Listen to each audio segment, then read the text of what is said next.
మీ అందరికీ ఆల్రెడీ తెలిసే ఉంటుంది. నిన్న మన దేశ ఆర్థిక మంత్రి నిర్మలా సీతారామన్ గారు బడ్జెట్ని ప్రవేశపెట్టారు. బడ్జెట్ వచ్చిన వెంటనే టీవీ ఛానల్స్లో, సోషల్ మీడియాలో, ఎస్పెషల్లీ యూట్యూబ్లో అందరూ దీని గురించే మాట్లాడతారు. అయితే అసలు బడ్జెట్ అంటే ఏంటి? దీనివల్ల ఏంటి ఉపయోగం? బడ్జెట్ని ప్రవేశపెట్టి గవర్నమెంట్ ఏం చెప్పాలనుకుంటుంది? ఈ బడ్జెట్ వల్ల మనకు వచ్చే లాభం ఏమిటి? మిడిల్ క్లాస్ ప్రజలకు దీనివల్ల కలిగే ప్రయోజనం ఏంటి అనే విషయాలు చాలామందికి పెద్దగా తెలియదు. అందుకే నేను ఈ వీడియోలో మీకు బడ్జెట్ని ఎంత సింపుల్గా పాసిబుల్ అయితే అంత సింపుల్గా ఎక్స్ప్లెయిన్ చేసే ప్రయత్నం చేస్తాను. పెద్ద పెద్ద ఇంగ్లీష్ పదాలు, కాంప్లికేటెడ్ వర్డ్స్ ఉపయోగించి కన్ఫ్యూజ్ చేయకుండా సింపుల్గా చెప్పే ప్రయత్నం చేస్తాను. ఈ వీడియో అయిపోయే కల్లా మీకు బడ్జెట్ పైన ఒక క్లారిటీ వచ్చేస్తుంది. మరి ఇంకెందుకు let's begin the video. First of all, what is budget? నిన్న నిర్మలా సీతారామన్ గారు రిలీజ్ చేసిన బడ్జెట్ ఏంటి అంటే 2026 ఏప్రిల్ 1 నుంచి 2027 మార్చి 31 వరకు గవర్నమెంట్ తమ ఫైనాన్షియల్ ప్లానింగ్ మొత్తాన్ని రివీల్ చేసింది. అంటే గవర్నమెంట్ ఎంత డబ్బుని ఏ సెక్టార్ నుంచి సంపాదించింది, ఆ డబ్బును ఎక్కడెక్కడ ఖర్చు పెట్టబోతున్నారు అనేది కంప్లీట్ ప్లానింగ్ని ఎక్స్ప్లెయిన్ చేయడమే ఈ బడ్జెట్. ఇది సేమ్ మన ఇంటి ప్లానింగ్ లాగా. ఈ సంవత్సరం ఇంట్లో ఏమేమి ఖర్చులు ఉంటాయి, ఎక్కడెక్కడి నుంచి మనకు డబ్బులు వస్తాయి, ఎక్కడెక్కడ మనం ఇన్వెస్ట్ చేయబోతున్నాము అని ప్లాన్ చేసుకుంటాం చూడండి, అదే బడ్జెట్. నిజానికి ఈ బడ్జెట్ అనే వర్డ్ మన రాజ్యాంగంలో ఎక్కడ లేదు. దీన్ని యాక్చువల్గా యాన్యువల్ ఫైనాన్షియల్ స్టేట్మెంట్ అంటారు. మీలో ఎవరైనా గవర్నమెంట్ జాబ్స్ కోసం ప్రిపేర్ అవుతుంటే ఈ పాయింట్ని గుర్తుపెట్టుకోండి. అయితే ఈ బడ్జెట్ దేశంలో ఉన్న ప్రతి ఒక్కరిని ఎఫెక్ట్ చేస్తుంది. మీరు స్టూడెంట్ అయినా, ఎంప్లాయీ అయినా, బిజినెస్ మ్యాన్ అయినా, ఈవెన్ విలేజ్లో వ్యవసాయం చేసే వాళ్ళైనా సరే మీ అందరినీ ఈ బడ్జెట్ ఇంపాక్ట్ చేస్తుంది. కాబట్టి దీని గురించి ఎంతో అంత తెలుసుకోవడం ప్రతి ఒక్కరి బాధ్యత. ఒకసారి ఈ ఫోటో చూడండి. ఈ విధంగా నిర్మలా సీతారామన్ గారు ఇదిగో ఈ శారీలో నిన్న బడ్జెట్ని ప్రవేశపెట్టారు. నేను స్పెసిఫిక్గా ఈ శారీ గురించి ఎందుకు మాట్లాడుతున్నాను అంటే నిర్మలా సీతారామన్ గారు బడ్జెట్ ప్రవేశపెట్టబోయే రోజు వేసుకునే శారీ ఇండైరెక్ట్గా చాలా విషయాల్ని రివీల్ చేస్తుంది. ఉదాహరణకి 2023లో బడ్జెట్ని ప్రవేశపెట్టేటప్పుడు ఈమె కర్ణాటకకు చెందిన కస్తూరి శారీని వేసుకున్నారు. 2024 ఫుల్ బడ్జెట్ని ప్రవేశపెట్టేటప్పుడు ఆంధ్రప్రదేశ్కి చెందిన మంగళగిరి చీరను కట్టుకున్నారు. 2024 బడ్జెట్ని ప్రవేశపెట్టేటప్పుడు వెస్ట్ బెంగాల్కి చెందిన కాంతా చీరను కట్టుకున్నారు. 2025 బడ్జెట్ ప్రవేశపెట్టేటప్పుడు బీహార్కి చెందిన మధుబోరి శారీని కట్టుకున్నారు. అండ్ ఇప్పుడు తమిళనాడుకు చెందిన కాంచీపురం సిల్క్ శారీని కట్టుకున్నారు. ఏంటి బ్రో, బడ్జెట్ గురించి మాట్లాడకుండా నిర్మలా సీతారామన్ గారు వేసుకున్న శారీస్ గురించి చెప్తారు ఏంటి అని ఆశ్చర్యపోతున్నారా? కానీ ఈమె వేసుకునే శారీ బడ్జెట్ గురించి చాలా ఇన్ఫర్మేషన్ని ముందే రివీల్ చేస్తుంది. 2024లో బడ్జెట్ ఆంధ్రప్రదేశ్కి ఫేవర్గా ఉండేది. అందుకే ఈమె ఆంధ్రప్రదేశ్ రాష్ట్రానికి చెందిన మంగళగిరి చీరని కట్టుకున్నారు. 2025లో బడ్జెట్ బీహార్కి చాలా ఫేవర్గా ఉండేది. అందుకే ఈమె బీహార్కి సంబంధించిన చీరను కట్టుకున్నారు. అండ్ ఇప్పుడు తమిళనాడుకు సంబంధించిన చీరను కట్టుకున్నారు. కాబట్టి ఈ బడ్జెట్ తమిళనాడుకు ఫేవర్గా ఉండబోతుంది అని చాలామంది భావిస్తున్నారు. ఇది కాస్త ఇంట్రెస్టింగ్ పాయింట్ కాబట్టి మీకు ఎక్స్ప్లెయిన్ చేస్తున్నాను.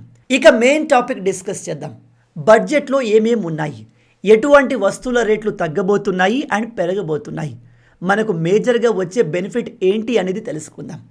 ఈసారి మన బడ్జెట్ యొక్క మొత్తం వాల్యూ 53.5 లక్షల కోట్లు. ఇంత డబ్బుని భారత ప్రభుత్వం ఖర్చు చేయబోతుంది. అయితే ఇందులో మేజర్ పోర్షన్ దాదాపు 17.2 లక్షల కోట్ల రూపాయలని గవర్నమెంట్ అప్పుగా తీసుకుంది. ఇక మిగతా 36.5 లక్షల కోట్లు గవర్నమెంట్ మన ద్వారా సంపాదించింది. అంటే మన దగ్గర ట్యాక్స్ రూపంలో, ఇతర రూపాల్లో తీసుకున్నవి. ఈ లెక్కన చూస్తే మన గవర్నమెంట్ సంపాదించిన డబ్బు కంటే కూడా ఎక్కువ డబ్బును ఖర్చు పెట్టబోతుంది. అంటే మన గవర్నమెంట్ సంపాదించింది 36 లక్షల కోట్ల రూపాయలు అనుకుంటే ఖర్చు చేసేది 53 లక్షల కోట్ల రూపాయలు. మన సంపాదన కంటే ఖర్చు ఎక్కువ ఉంది కాబట్టి మన దేశం డెఫిసిట్లో ఉన్నట్టు. దీన్నే ఫిస్కల్ డెఫిసిట్ అంటారు. ప్రజెంట్ మన ఫిస్కల్ డెఫిసిట్ 4.3%. ఇప్పుడు మీలో కొందరు అనొచ్చు, అదేంటి బ్రో, మన సంపాదన కంటే ఖర్చు ఎక్కువగా ఉంది అంటే దేశంలో అభివృద్ధి జరగట్లేదా అని. అలా ఏమీ కాదు. నిజానికి 4.3% ఫిస్కల్ డెఫిసిట్ ఉండడం ప్రాబ్లం కాదు. మీరు ప్రపంచవ్యాప్తంగా అన్ని దేశాలని చూసుకుంటే 90% దేశాలు మనలాగే ఫిస్కల్ డెఫిసిట్లో ఉన్నాయి. అంటే ఆ దేశాల సంపాదన కంటే ఖర్చే ఎక్కువ. కానీ ఈ ఫిజికల్ డెఫిసిట్ 10-15% ఉంటే అది చాలా డేంజరస్. పెద్ద పెద్ద దేశాలతో కంపేర్ చేస్తే మనం మంచి కండిషన్లోనే ఉన్నాము. ఉదాహరణకి అమెరికా ఫిజికల్ డెఫిసిట్ 7%. ఇది మంచిది కాదు. అమెరికా కూడా తమ సంపాదన కంటే ఎక్కువగా ఖర్చు చేస్తుంది. కానీ వాళ్ళ కరెన్సీ డాలర్ పవర్ఫుల్ కాబట్టి వాళ్ళు ఈజీగా సర్వైవ్ అవుతున్నారు. ఆ తర్వాత జపాన్ది 6%, ఫ్రాన్స్ది 5%, మన ఇండియాది 4.3%. వీళ్ళ అందరితో కంపేర్ చేస్తే మనం మంచి పొజిషన్లోనే ఉన్నాము. పాకిస్తాన్ గురించి మాట్లాడడం నాకు ఇష్టం లేదు, ఎందుకంటే ఆ చెత్త దేశంతో మన దేశాన్ని కంపేర్ చేయడం మంచిది కాదు. బట్ మీకు నాలెడ్జ్ పర్పస్ కోసం చెప్తున్నాను. Pakistan physical deficit 8%. ఇది చాలా రిస్కీ అండ్ హెల్దీ. చైనా విషయానికి వస్తే వాళ్ళ ఫిజికల్ డెఫిసిట్ 3%. మీరు ఇక్కడ ఫోటోను చూసినట్టయితే ఇందులో గవర్నమెంట్ ఏ సెక్టార్స్ నుంచి ఎంత డబ్బును తీసుకుందో మెన్షన్ చేయబడి ఉంది. మన బడ్జెట్లో మేజర్ పోర్షన్ దాదాపు 24% డబ్బు మనం అప్పుగా తీసుకువచ్చాము. బై ద వే, ఇక్కడ అప్పు అంటే మనం ఏదో వేరే దేశం దగ్గర నుంచి తీసుకోవట్లేదు. మన గవర్నమెంట్ ప్రజల దగ్గర నుంచి, బ్యాంకుల దగ్గర నుంచి అప్పు తీసుకుంటుంది. అలాగే గవర్నమెంట్ బాండ్స్ని అమ్మి కూడా డబ్బును కలెక్ట్ చేస్తుంది. దాన్ని మనం అప్పుగా కన్సిడర్ చేస్తాము. ఆ తర్వాత మనం కట్టే ఇన్కమ్ ట్యాక్స్ నుంచి 21% మనీ వస్తుంది. ఆ తర్వాత కార్పొరేట్ ట్యాక్స్ అంటే పెద్ద పెద్ద కంపెనీస్ నుంచి కలెక్ట్ చేసిన డబ్బు 18% వరకు ఉంది. అండ్ 15% మనం కట్టే జిఎస్టీ నుంచి వస్తుంది. మరి ఈ డబ్బుని గవర్నమెంట్ ఎక్కడ ఖర్చు పెడుతుంది అనే విషయానికి వస్తే మీరు ఈ ఫోటోలో చూసినట్టయితే గవర్నమెంట్ తమ దగ్గర ఉన్న డబ్బులో 22% డబ్బుని రాష్ట్ర ప్రభుత్వాలకే ఇచ్చేస్తుంది. ఆ తర్వాత 17% బడ్జెట్ని సెంట్రల్ గవర్నమెంట్ తీసుకువచ్చిన స్కీమ్స్ని రన్ చేయడంలో యూజ్ చేస్తారు. అండ్ ఈసారి బడ్జెట్లో దాదాపు 11% డిఫెన్స్ పైన అంటే మన మిలిటరీ పైన ఖర్చు చేయబోతున్నారు. నిజానికి ఆపరేషన్ సింధూర్ తర్వాత మన డిఫెన్స్ బడ్జెట్ 15% పెరిగింది. మన దేశ బడ్జెట్ని కేవలం మన దేశ ప్రజలు మాత్రమే కాదు, ఇతర దేశాలు ఎస్పెషల్లీ వెస్టర్న్ దేశాలు చాలా పర్టికులర్గా మన డిఫెన్స్ బడ్జెట్ని గమనిస్తాయి. డిఫెన్స్ బడ్జెట్ ద్వారా సెంట్రల్ గవర్నమెంట్ కొంత డబ్బుని మన మిలిటరీకి కేటాయిస్తుంది. మన మిలిటరీకి ఎంత డబ్బు కేటాయించారో తెలుసుకొని ఈ అమెరికా, రష్యా, ఫ్రాన్స్ అండ్ ఇతర ఫైటర్ జెట్లు, వెపన్స్ తయారు చేసే దేశాల కంపెనీలు మనల్ని అప్రోచ్ అవుతాయి. ఎందుకంటే వాళ్ళకు తెలుసు మన దగ్గర ఎంత డబ్బు ఈ వెపన్స్ని కొనడానికి రెడీగా ఉంది అనేది. యుద్ధాలు జరుగుతున్నప్పుడు ఈ దేశాలు ఎవరు గెలుస్తారు, ఎవరు ఓడుతారు అనేది పట్టించుకోవు. వీళ్ళందరికీ కావాల్సింది మనం ఎక్కువగా వెపన్స్ని ఎవరికి అమ్మొచ్చు అనేదే వాళ్ళ మేజర్ కన్సర్న్. ఈసారి మన భారత ప్రభుత్వం డిఫెన్స్ బడ్జెట్ని 15% ఇంక్రీజ్ చేసింది. దీంతో మన మిలిటరీ కొత్త కొత్త ఫైటర్ జెట్స్ని, అడ్వాన్స్ వెపన్స్ని కొనబోతుంది. అండ్ సొంత టెక్నాలజీ పైన కూడా పనిచేయబోతున్నాం. ఓవరాల్గా మనం మిలిటరీ మొత్తాన్ని మోడర్నైజ్ చేయబోతున్నాము. ఇది పాకిస్తాన్కి, బంగ్లాదేశ్కి గుండెపోటును తీసుకువచ్చే న్యూస్. ఎందుకంటే ఇప్పుడే వాళ్ళు మన భారత ఆర్మీని, మన పవర్ని తట్టుకోలేకపోతున్నారు. అలాంటిది మనం మన మిలిటరీని మోడర్నైజ్ చేస్తున్నాము అంటే వీళ్ళు ఫ్యూచర్లో భారత్ పేరు వింటేనే భయపడాలి. దేశ బడ్జెట్ ఆల్వేస్ దేశ ప్రజల హెల్త్ని, వెల్త్ని దృష్టిలో పెట్టుకుని ప్లాన్ చేస్తారు. సేమ్ ఇలాగే మనం కూడా మన బడ్జెట్ని మన హెల్త్, మన ఫ్యూచర్ ప్లాన్స్ని దృష్టిలో పెట్టుకొని ప్లాన్ చేసుకోవాలి. అందుకే ప్రతి ఒక్కరూ ఇన్సూరెన్స్ని తప్పకుండా తీసుకోవాలి. మొదటిది హెల్త్ ఇన్సూరెన్స్. ఆరోగ్య సమస్యలు అండ్ ప్రమాదాలు మనకు చెప్పి రావు. ఎప్పుడు ఏం జరుగుతుందో మనకే తెలియదు. అండ్ ఈ కాలంలో హాస్పిటల్ బిల్స్ ఆకాశాన్ని తాకుతున్నాయి. ఇలాంటి టైంలో హెల్త్ ఇన్సూరెన్స్ తీసుకోవడం చాలా ముఖ్యం. మీరు ఎక్కడి నుంచైనా తీసుకోండి, కానీ ఖచ్చితంగా హెల్త్ ఇన్సూరెన్స్ని తీసుకోండి. దీంతో పాటు టర్మ్ ఇన్సూరెన్స్ కూడా చాలా ఇంపార్టెంట్.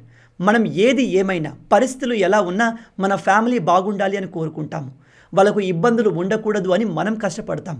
కానీ సడన్గా మనకు జరగరాంది ఏదైనా జరిగితే మన ఫ్యామిలీ పరిస్థితి ఏంటి? అందుకే ఈ విషయాన్ని ముందే ఆలోచించి టర్మ్ ప్లాన్ తీసుకోవడం చాలా ముఖ్యం. దీనివల్ల రేపు మనకు ఏదైనా జరగరాంది జరిగితే మన ఫ్యామిలీకి పెద్ద మొత్తంలో డబ్బు అందుతుంది. మనం లేని పక్షాన కూడా వాళ్ళు ఎవరి దగ్గర చేయి చాచకుండా సొంతంగా బతకగలరు. ఇంట్రెస్టింగ్ విషయం ఏమిటంటే ఈ టర్మ్ అండ్ హెల్త్ ఇన్సూరెన్స్లు పెద్దగా ఎక్స్పెన్సివ్ కూడా కాదు. నెలకు 400 నుంచి 500 రూపాయల ఖర్చుతో వచ్చేస్తాయి. పైగా వీటిపైన ప్రజెంట్ జిఎస్టీ కూడా లేదు. కాబట్టి మీరు తక్కువ ప్రీమియంతో ఎక్కువ కవరేజ్ని పొందవచ్చు. వీటిని మీరు ఆన్లైన్లో తీసుకుంటే 15-25% వరకు డిస్కౌంట్ ఉంటుంది. మీరు వీటిని ఎంత తక్కువ ఏజ్లో తీసుకుంటే అంత తక్కువ ప్రీమియం ఉంటుంది. వయసుతో పాటు కట్టాల్సిన ప్రీమియం పెరుగుతుంది. వీటికి సంబంధించిన లింక్ కింద డిస్క్రిప్షన్లో అలాగే కామెంట్లో ఇచ్చాను. ఏమాత్రం ఆలస్యం చేయకుండా వెంటనే మీకు, మీ కుటుంబానికి సూట్ అయ్యే బెస్ట్ టర్మ్ అండ్ హెల్త్ ప్లాన్ని తీసుకోండి. ఇక మన ప్రభుత్వం ఏ సెక్టార్లో ఎంత డబ్బును ఖర్చు చేయబోతుంది అనే విషయానికి వస్తే నేను ఇక్కడ జస్ట్ మీకు ఎస్టిమేషన్ చెప్తున్నాను. మన మొత్తం బడ్జెట్ 53 లక్షల కోట్లు అయితే అందులో దాదాపు 14 లక్షల కోట్లు ఇంట్రెస్ట్ కట్టడంలో పోతుంది. డిఫెన్స్ పైన దాదాపు 7.85 లక్షల కోట్లు ఖర్చు చేయబోతున్నారు. ట్రాన్స్పోర్టేషన్ పైన దాదాపు 6 లక్షల కోట్లు, అగ్రికల్చర్ పైన 1.62 లక్షల కోట్లు, ఎడ్యుకేషన్ పైన 1.39 లక్షల కోట్లు, రూరల్ డెవలప్మెంట్ పైన 2.7 లక్షల కోట్లు ఖర్చు పెట్టబోతున్నారు. నేను మీకు ఇందాక చెప్పినట్టు డిఫెన్స్ బడ్జెట్ని మనం ఈసారి 15% ఇంక్రీజ్ చేశాము. దాదాపు 7.85 లక్షల కోట్లను మిలిటరీ పైన ఖర్చు చేయబోతున్నాము. దీంతో మనం మన పూర్తి మిలిటరీని మోడర్నైజ్ చేయబోతున్నాము. నిజానికి డిఫెన్స్ బడ్జెట్ని పెంచడం దేశ అభివృద్ధికి అంత మంచిది కాదు. ఏ దేశం యొక్క డిఫెన్స్ బడ్జెట్ తక్కువగా ఉంటుందో ఆ దేశం డెవలప్మెంట్ వేగంగా జరుగుతుంది. ఉదాహరణకి జపాన్ తమ సెక్యూరిటీ బాధ్యత మొత్తాన్ని అమెరికాకు ఇచ్చేసి అభివృద్ధి పైన ఫోకస్ చేస్తుంది. అలాగే యూరప్ దేశాలు నాటో పైన డిపెండ్ అయి డిఫెన్స్ పైన తక్కువ బడ్జెట్ని పెట్టి డెవలప్మెంట్ పైన ఎక్కువగా ఫోకస్ చేశాయి. బై ద వే ఇప్పుడు వాళ్ళు దానికి అనుభవిస్తున్నారు. ఎందుకంటే ట్రంప్ వాళ్ళను బెదిరిస్తుంటే వాళ్ళు కాపాడుకోలేని పరిస్థితుల్లో వాళ్ళు ఉన్నారు. అందుకే ప్రజెంట్ జపాన్, జర్మనీ ఇలా అన్ని దేశాలు తమ డిఫెన్స్ బడ్జెట్ని పెంచుతున్నాయి. నేను మీకు నా ప్రీవియస్ వీడియోస్లో చాలాసార్లు చెప్పాను, ఈ చిల్లర పాకిస్తాన్ అండ్ బంగ్లాదేశ్ లాంటి దేశాలు మన పక్కన లేకపోయి ఉంటే మనం వేగంగా అభివృద్ధి చెందే వాళ్ళము. ఎందుకంటే మన చుట్టూ ఉన్న దేశాలు మనతో ఫ్రెండ్లీగా ఉంటే మనం డిఫెన్స్ పైన లక్షల కోట్ల రూపాయలు ఖర్చు పెట్టాల్సిన అవసరం ఉండదు. అది మన దేశ అభివృద్ధిని ఇంక్రీజ్ చేస్తుంది. ఆ డబ్బుతో ఇతర డెవలప్మెంట్ యాక్టివిటీస్ని చేయవచ్చు. కానీ ప్రజెంట్ మనకు డిఫెన్స్ బడ్జెట్ని ఇంక్రీజ్ చేయడం చాలా అవసరం. ఒకవైపు పాకిస్తాన్, మరోవైపు చైనా అండ్ బంగ్లాదేశ్ని మనం కంట్రోల్ చేయాలి అంటే లక్షల కోట్ల రూపాయలతో ఆయుధాలు కొనడం, అడ్వాన్స్ డిఫెన్స్ టెక్నాలజీని డెవలప్ చేయడం చాలా అవసరం. మనకు తప్పదు. దీని తర్వాత గవర్నమెంట్ గర్ల్స్ ఎడ్యుకేషన్ పైన ఎక్కువగా ఫోకస్ పెట్టింది. దేశవ్యాప్తంగా 789 జిల్లాల్లో జిల్లాకు ఒక గర్ల్స్ హాస్టల్ నిర్మించబోతోంది. ఇది ఒక మంచి విషయం. అలాగే 5 యూనివర్సిటీ టౌన్షిప్ని నిర్మించబోతోంది. ఇంకో ఇంట్రెస్టింగ్ విషయం ఏమిటంటే ఈ మధ్య సోషల్ మీడియా బూమ్ అవుతుంది. దాంతో సెంట్రల్ గవర్నమెంట్ దాదాపు 15,000 స్కూల్స్ అండ్ 500 కాలేజెస్లో కంటెంట్ క్రియేషన్ ల్యాబ్ని క్రియేట్ చేయబోతోంది. ఎస్, గవర్నమెంట్ ప్రజల్ని ఎస్పెషల్లీ యూత్ని ఆన్లైన్లో వీడియోస్ చేయడానికి, కంటెంట్ చేయడానికి ఎంకరేజ్ చేస్తుంది. అదేంటి బ్రో, ఇప్పుడు గవర్నమెంట్ ఇన్స్టాగ్రామ్లో రీల్ చేయమని ఎంకరేజ్ చేస్తుందా అంటే ఎస్, ఏదైనా క్రియేటివ్ యూస్ఫుల్ కంటెంట్ చేసే వాళ్ళు ఉంటే, దాంతో వాళ్ళు డబ్బులు సంపాదించుకునే అవకాశం ఉంటే దానికి గవర్నమెంట్ సపోర్ట్ చేయబోతుంది. అందుకే నేను మీకు రీసెంట్గా ఒక పెద్ద వీడియో చేసి ₹1 కోటి సంపాదించాను అని ఎక్స్ప్లెయిన్ చేస్తూ కంటెంట్ క్రియేషన్ పవర్ గురించి చెప్పాను. మీరు నమ్మరు, ఈ కాలంలో మీరు government job, private job, business దేంతో కంపేర్ చేసినా సోషల్ మీడియాలో కంటెంట్ క్రియేషన్ చేసి ఎక్కువ డబ్బులు సంపాదించవచ్చు. ఈ విషయాన్ని ఎక్స్ప్లెయిన్ చేస్తూ ఒక వీడియో కూడా చేశాను. మీరు మన ఛానల్లో చెక్ చేయండి. అండ్ మీరు కంటెంట్ క్రియేటర్గా మారాలి అనుకుంటే దానికోసం ఒక కోర్స్ని కూడా తీసుకువచ్చాను. ఇప్పుడు గవర్నమెంట్ కంటెంట్ క్రియేటర్స్ని రికగ్నైజ్ చేయబోతుంది. కాబట్టి ఇప్పటికైనా లేట్ చేయకుండా ఇంట్రెస్ట్ ఉన్న వాళ్ళు మీ జర్నీని స్టార్ట్ చేయండి. మీరు నా కోర్స్ హెల్ప్ని తీసుకోవచ్చు. వీటితో పాటు గవర్నమెంట్ నేషనల్ ఇన్స్టిట్యూట్ ఆఫ్ డిజైన్ని మన ఈస్టర్న్ ఇండియాలో ఎస్టాబ్లిష్ చేయబోతోంది. దీని తర్వాత దాదాపు 2,78,000 కోట్ల రూపాయలతో సెంట్రల్ గవర్నమెంట్ రైల్వేస్ని మోడర్నైజ్ చేయబోతుంది. 7 హై స్పీడ్ రైల్వే కారిడార్స్ని తీసుకురాబోతుంది. వీటి ద్వారా దేశంలో ఉన్న ముఖ్యమైన నగరాలు ఒకదాంతో ఒకటి ఫాస్ట్గా కనెక్ట్ అవుతాయి. అండ్ వీటి మధ్య ట్రావెల్ చేసే టైం కూడా తగ్గుతుంది. 1 ముంబై నుంచి పూణే, 2 పూణే నుంచి హైదరాబాద్, 3 హైదరాబాద్ నుంచి బెంగళూరు, 4 హైదరాబాద్ నుంచి చెన్నై, 5 చెన్నై నుంచి బెంగళూరు, 6 ఢిల్లీ నుంచి వారణాసి, 7 వారణాసి నుంచి సిలిగురి. ఇలా దేశవ్యాప్తంగా ఉన్న ముఖ్యమైన నగరాల్ని మన రైల్వే మరింత వేగంగా కనెక్ట్ చేయబోతుంది. ఆ తర్వాత రేర్ ఎర్త్ ఎలిమెంట్కి సంబంధించిన కారిడార్ని తీసుకురాబోతున్నారు. ఇందులో స్పెషల్గా కేరళ, తమిళనాడు, ఒడిస్సా, ఆంధ్రప్రదేశ్ రాష్ట్రాలు ఫోకస్లో ఉంటాయి. ఈ రేర్ ఎర్త్ ఎలిమెంట్స్ ఎందుకు ఇంపార్టెంట్ అంటే ఎలక్ట్రిక్ వెహికల్స్లో బ్యాటరీ తయారు చేయడంలో ఇవి ఉపయోగపడతాయి. అలాగే అడ్వాన్స్ వెపన్స్, అడ్వాన్స్ టెక్నాలజీని డెవలప్ చేయడంలో ఉపయోగపడతాయి. ఫ్యూచర్ కోసం రేర్ ఎర్త్ ఎలిమెంట్స్ చాలా ఇంపార్టెంట్. అందుకే సెంట్రల్ గవర్నమెంట్ దీన్ని ఫోకస్ చేస్తుంది. వీటితో పాటు భవిష్యత్తులో semiconductor chip design manufacturing high డిమాండ్లో ఉండబోతుంది. ఎందుకంటే ఆర్టిఫిషియల్ ఇంటెలిజెన్స్ డిమాండ్ పెరుగుతున్న కొద్దీ ఈ చిప్స్ డిమాండ్ పెరుగుతున్నాయి. అందుకే సెంట్రల్ గవర్నమెంట్ 40,000 కోట్ల రూపాయలు ఇన్వెస్ట్ చేసి సెమీ కండక్టర్ ఈకో సిస్టమ్ని బిల్డ్ చేయబోతుంది. ఎలక్ట్రానిక్ కంపోనెంట్స్ మ్యానుఫ్యాక్చరింగ్ ఫెసిలిటీస్ తేబోతోంది. దీంతో పాటు ప్రపంచవ్యాప్తంగా మన దేశ ఆయుర్వేదానికి ఎంతగానో మంచి పేరు అండ్ డిమాండ్ కూడా ఉంది. అందుకే ఈసారి సెంట్రల్ గవర్నమెంట్ 3 ఆయుర్వేదిక్ ఎయిమ్స్ని నిర్మించబోతోంది. అండ్ ఈ ఆయుర్వేదిక్ మెడిసిన్ టెస్టుల కోసం ఒక అతిపెద్ద మెడికల్ ల్యాబ్ని నిర్మించబోతుంది. ఓవరాల్గా 1,00,000 మంది ఆయుర్వేదిక్ స్పెషలిస్టులను తయారు చేయబోతున్నాం. దానికోసం 10,000 కోట్ల రూపాయలు ఇన్వెస్ట్ చేయబోతున్నారు. ఫ్యూచర్ గురించి మాట్లాడుతున్నప్పుడు గ్రీన్ ఎనర్జీని ఎలా మర్చిపోతాము? సోలార్ బ్యాటరీస్, సోలార్ ఎక్విప్మెంట్కి సంబంధించిన అన్ని వస్తువులపైన ట్యాక్స్ని తగ్గించారు, డ్యూటీ ఫ్రీ చేశారు.